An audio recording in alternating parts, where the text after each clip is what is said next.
नमस्कार मित्रों, मैं अखिलेश मिश्रा आपका ज्ञान ट्री यूट्यूब चैनल पर हार्दिक स्वागत करता हूं। आज हम भारत के सामान्य परिचय पर बात करेंगे कि भारत की क्या भौगोलिक पृष्ठभूमि रही, भारत का कौन कौन से राज्य हैं, कैसा भारत है जो आपके सामने है, वर्तमान भारत, इस पर हम चर्चा करेंगे और एक सामान्य सा परिचय भारत का है जो वो आपको देंगे। अब यहाँ सुनने वाली बात यह है कि भारत एक बहुत प्राचीनतम देश है जिसकी सभ्यता बहुत पुरानी है।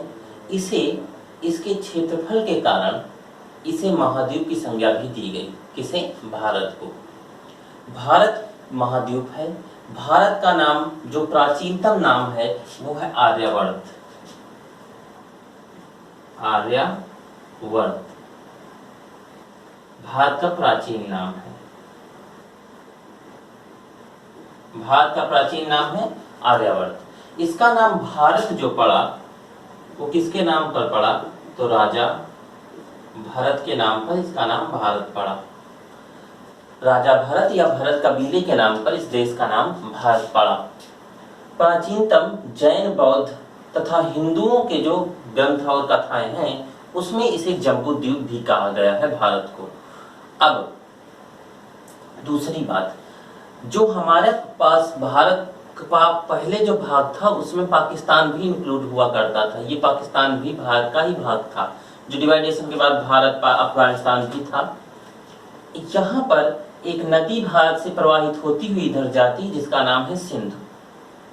सिंधु के कारण ही जो पर्सिया है जिसका आधुनिक नाम है ईरान, वहां के लोग आए और उन्होंने सिंधु नदी में, उनका एक आदत थी कि वो सिंधु में जो एस है, जो सिंधु है, इसके एस को वो एच की तरह कहते थे, तो सिंधु को वो हिंदू कहने लगे। क्या कहने लगे? हिंदू।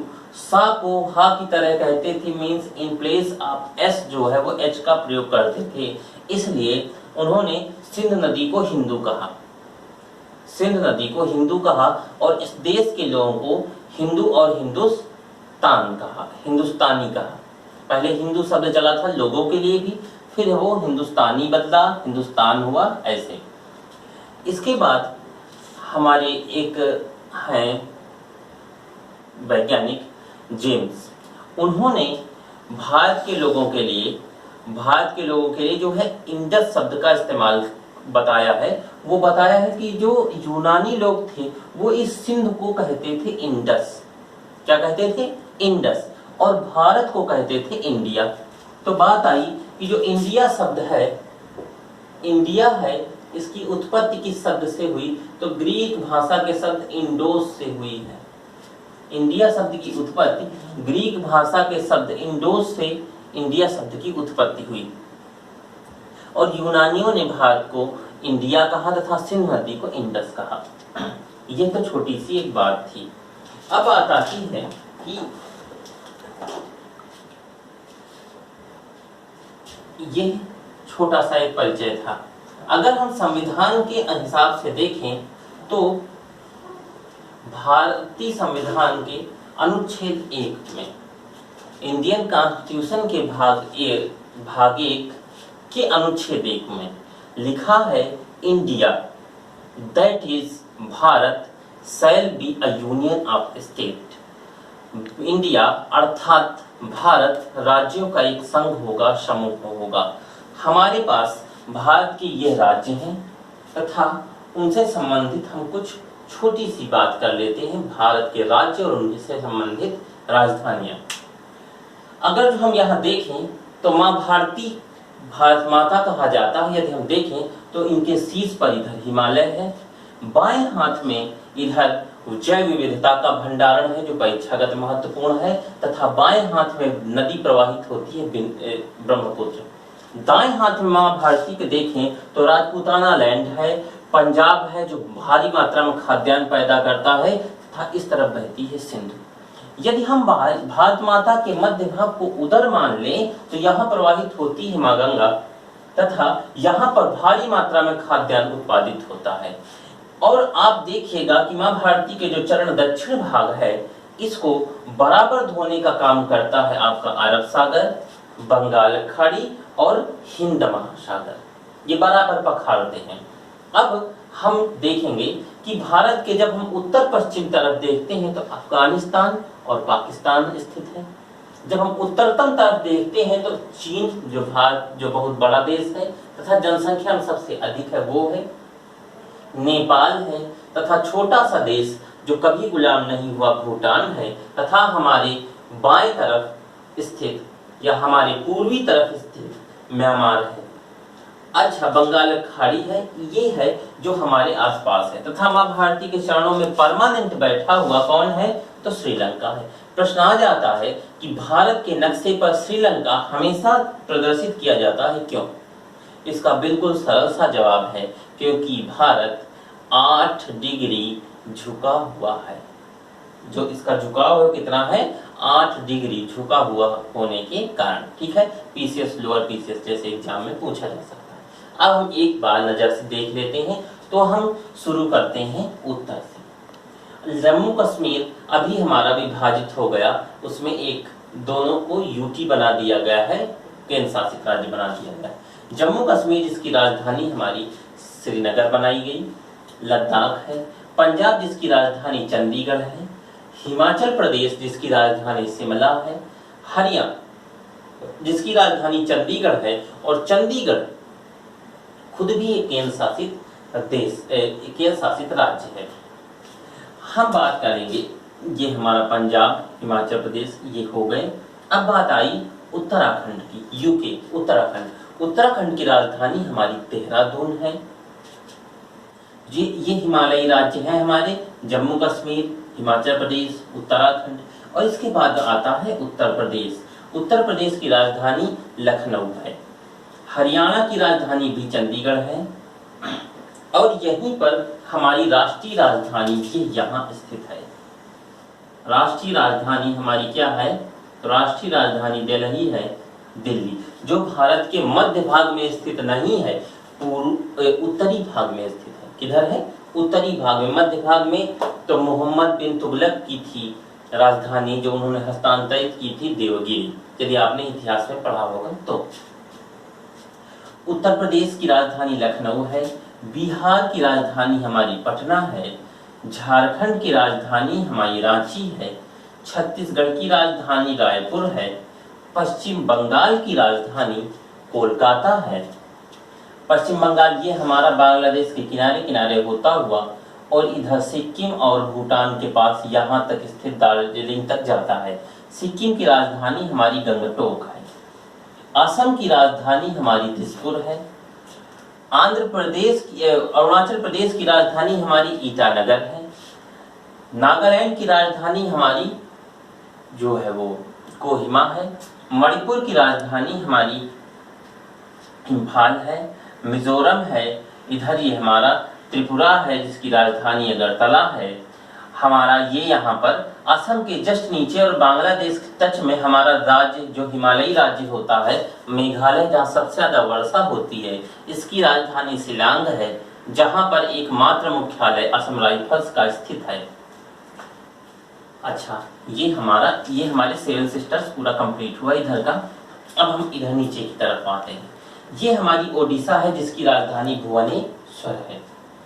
तेलंगाना जिसकी राजधानी है हैदराबाद। आंध्र प्रदेश जिसकी राजधानी है अमरावती। और इधर देखो एक केंद्र शासित राज्य है हमारा, एक पुडुचेरी का कराकल जनपद, ये है यनम जनपद। और इस तरफ जब आ जाओ, मीन्स इस तरफ बंगाल खाड़ी में इसके 2 जिले स्थित हैं, और जब इधर आ जाओ तो केरल में के कुछ भाग को लेकर के एक माहे जनपद बनाया गया पुडुचेरी का। क्लियर, तो पुडुचेरी है जिसकी राजधानी भी पुडुचेरी ही है। अच्छा, तमिलनाडु की जब बात आती है तो तमिलनाडु की राजधानी चेन्नई है। केरल की राजधानी तिरुवनंतपुरम है। कर्नाटक की राजधानी हमारी बेंगलुरु है। महाराष्ट्र की राजधानी हमारी मुंबई है। गोवा की राजधानी हमारी पणजी है। दादरा नगर हवेली की राजधानी सिलवासा है। दमन और दीव की राजधानी दमन है। गुजरात की राजधानी गांधीनगर है। राजस्थान की राजधानी जयपुर है। मध्य प्रदेश की राजधानी भोपाल है। पूरे कंप्लीट हुए, हाँ कंप्लीट हो गए, अंदर के हमारे पूरे हुए। और हाँ, चंडीगढ़ की राजधानी चंडीगढ़ ही रहेगी। ये हमारा अरब सागर में स्थित एक राज्य है जो कि केंद्र शासित राज्य है लक्षद्वीप, जिसकी राजधानी कावरत्ती है। और इधर आ जाओ जब बंगाल खाड़ी में, तो एक राज्य हमारा है जो यूनियन टेरिटरी है, केंद्र शासित राज्य है अंडमान और निकोबार द्वीप समूह, जिसकी राजधानी पोर्ट ब्लेयर है। पोर्ट ब्लेयर में अंतर्राष्ट्रीय हवाई अड्डा भी स्थित है, जिसका नाम है वीर दामोदर सावरकर हवाई अड्डा, जो पोर्ट ब्लेयर में स्थित है, अंतर्राष्ट्रीय हवाई अड्डा। ये हमारे पास, ये हमारा एक सुंदर सा देश हुआ। दुनिया के किसी भी देश से, जिस देश की तुलना न हो सकती है, जो विश्व गुरु था, जहां सभ्यता सबसे पहले आई, सब कुछ था।